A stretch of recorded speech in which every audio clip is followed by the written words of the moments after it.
Go to overcomecompulsivehoarding.co.uk/online therapy to get 20% off your first month of cognitive behavioural therapy, with weekly sessions online with a therapist, in addition to worksheets, a journal, meditation and yoga videos, and unlimited messaging. There's strong evidence that CBT can help people who hoard, and accessing therapy online can be affordable and accessible. Find out more and get your discount at overcomecompulsivehoarding.co.uk/online therapy. Think of all the sleep hacks you've ever heard. You could spend years trying them all, or you could instantly transform your sleep with Boll & Branch. They make the softest, most breathable bedding you'll ever feel. And it's all 20% off. That's their best sale of the entire season. Millions of sleepers love their buttery soft sheets, airy blankets, cloud-like duvets, and so much more. And you can try all of them for 20% off with promo code BUTTERY20. So hurry to bollandbranch.com today. That's BOLL and branch.com. See site for details. I'm Sandra, and I'm just the professional your small business was looking for. But you didn't hire me because you didn't use LinkedIn Jobs. LinkedIn has professionals you can't find anywhere else, including those who aren't actively looking for a new job, but might be open to the perfect role, like me. In a given month, over 70% of LinkedIn users don't visit other leading job sites. So if you're not looking on LinkedIn, you'll miss out on great candidates, like Sandra. Start hiring professionals like a professional. Post your free job on linkedin.com/spoken today. Hey, I'm Ryan Reynolds. At Mint Mobile, we like to do the opposite of what Big Wireless does. They charge you a lot, we charge you a little. So naturally, when they announced they'd be raising their prices due to inflation, we decided to deflate our prices due to not hating you. That's right. We're cutting the price of Mint Unlimited from $30 a month to just $15 a month. Give it a try at mintmobile.com/switch. $45 up front for 3 months plus taxes and fees. Promo rate for new customers for limited time. Unlimited more than 40 gigabytes per month. Slows full terms at mintmobile.com.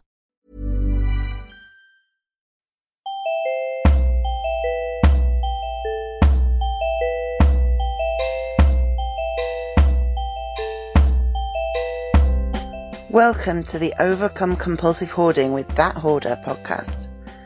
I am drowning in stuff and trying to find a way out. Listen as I explore the issues and delve deep as somebody profoundly affected by hoarding disorder. Find out more, including links to subscribe to the podcast, at overcomecompulsivehoarding.co.uk, and follow me on Twitter at ThatHoarder and on Facebook at facebook.com/ThatHoarder.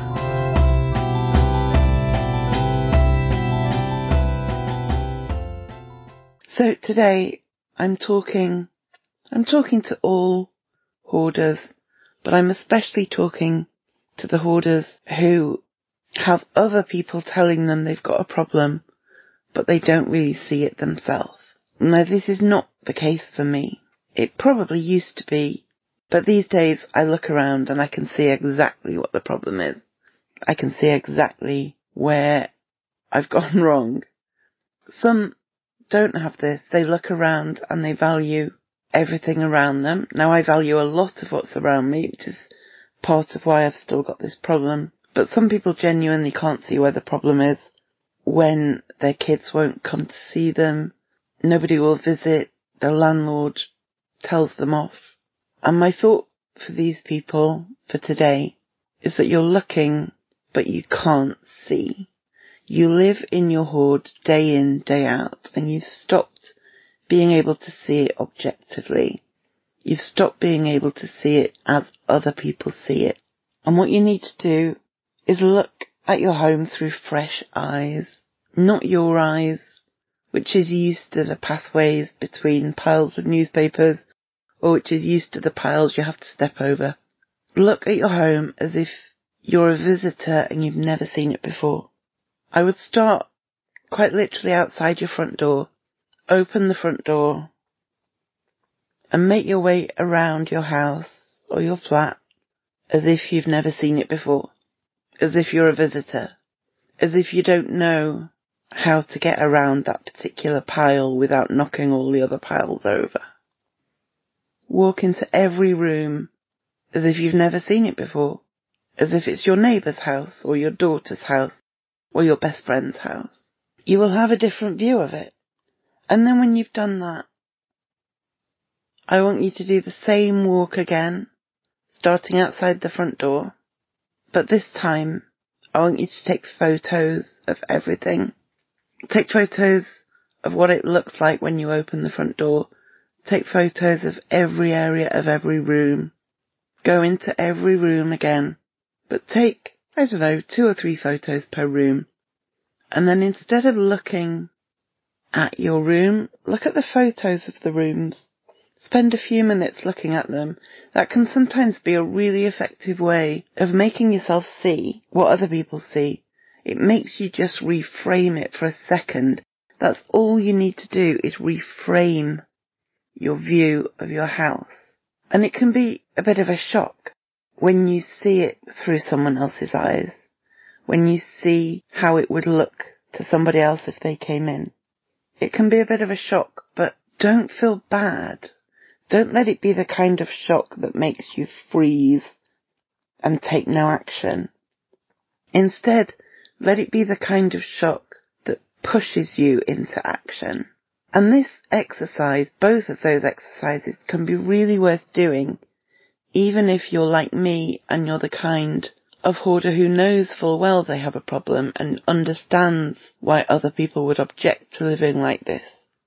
It can still be a really valuable thing to do. Walk through your home as if you've never seen it before and take a couple of photos in every room. Suddenly it looks even worse than you thought it would.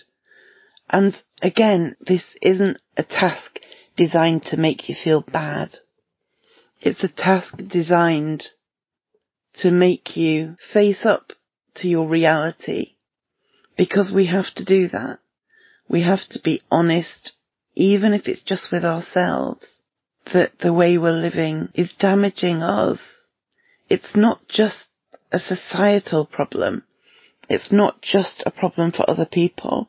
It's a problem for us. We are living this way, and it's not kind to our soul. It's not how we would want someone we love to live, and we need to give that same respect to ourselves. And if doing an exercise like this helps to show you why you deserve better, then that can only be a good thing, because you do deserve better. You deserve better. You deserve better. You do. And so do I. And if you're listening and you're not a hoarder, but you perhaps love somebody who is, then you don't need this exercise. You see their hoard through fresh eyes if ever they let you in. But you do also perhaps need reminding that they're not doing it. They're not a hoarder to spite you. They're not a hoarder because they're lazy and can't be bothered. They're not a hoarder because they want to make their life difficult or your life difficult. They're a hoarder because they're stuck. They have thought processes that are different to most people's, and it gets them stuck. I'm stuck. I'm digging my way out of a giant hole. Does that work? Can you dig yourself out of a hole? You know what I mean anyway. And you can criticize them and make them want to hide even more. Or you can say to yourself and to them, you deserve better than this. You deserve to live in a way that is better than this. I know this is all a bit woo, maybe, but it's important. This is at its heart a psychological problem, and we need to have compassion for ourselves and other people if we're going to have a chance of coming out of this, and in particular coming out of this without hating ourselves. It's rough.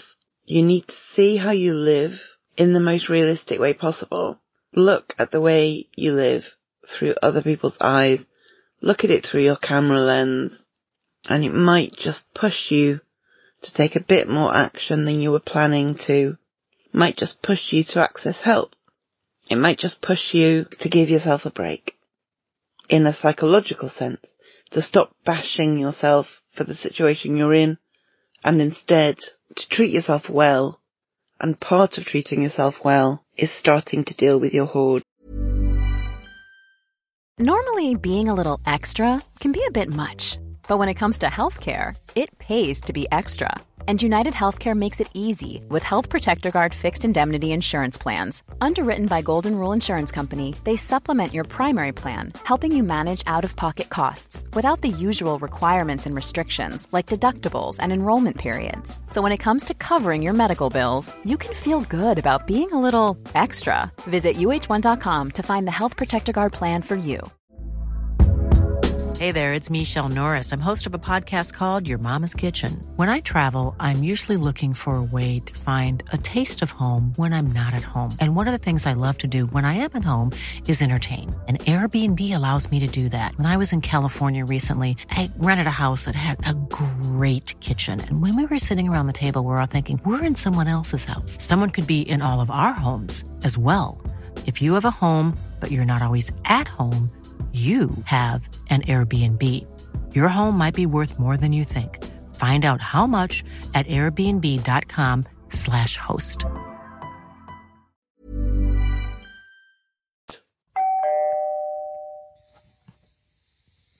In just 1 second, I'll give you my top tip of the week. In the meantime, please do subscribe to the podcast, review it, 5 stars would be amazing, and share it with your friends or anyone who might be interested or who might benefit from it. It all really helps. To find out more ways to support the website, the podcast, and my overall de-hoarding project, go to overcomecompulsivehoarding.co.uk/support. Now, back to your top tip. So my top tip this week is related. It is to take photos of your home, but for a different reason. My top tip is to take photos so that you can see and track your progress. When you're living in your hoard day in and day out, it is hard to see any difference when you clear stuff out. I remember during my CBT, I'd had quite a good week and I'd taken out about 20 bags. And my CBT therapist said, and does it look different? And I just had to laugh because I was like, to be honest, less different than you might imagine. And to have been able to take 20 bags of stuff out of a room and only just see a difference was quite shocking to me and to her, I suspect. But if I take 20 bags out 1 week and then 5 the next and then 12 the next and then 25 the next and then 2 the next and then 42 the next, over that time it will start to look different. It will start to be different.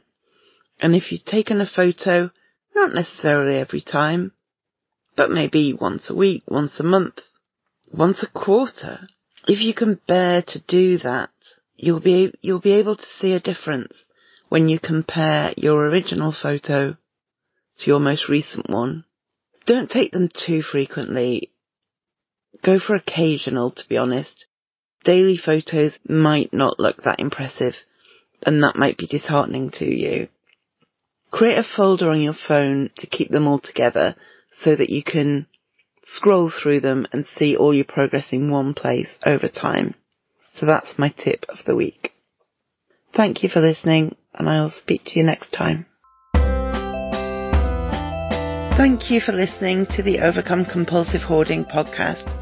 You can find more online at overcomecompulsivehoarding.co.uk. You can find me on Twitter at @thathoarder and on Facebook at Overcome Compulsive Hoarding with That Hoarder. To find out more about how you can support this podcast and the overall project, go to overcomecompulsivehoarding.co.uk/support and do subscribe to this podcast so you make sure you don't miss any future episodes.